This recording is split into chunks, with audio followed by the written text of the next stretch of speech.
এই তারুণ্যর মহাসমাবেশকে সফল করার জন্য আমাদের নেতা তারেক রহমানের স্বপ্ন এদেশের যুব সমাজকে এগিয়ে আনার জন্য আজকের এই তারুণ্যর মহাসমাবেশ। আমরা দেখেছি সুনামগঞ্জ এক আসন থেকে 15,000 নেতা কর্মী মাহবুবুর রহমানের নেতৃত্বে এসেছে।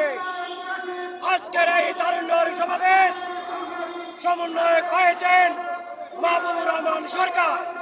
আমরা মাহবুবুর রহমান সরকারের নেতৃত্বে আজকের এই সমাবেশ সফল করবো ইনশাআল্লাহ। এই পর্যন্তই আমরা রাজপথে আছি, যতক্ষণ নেতা কর্মী রাজপথে থাকবো ইনশাআল্লাহ।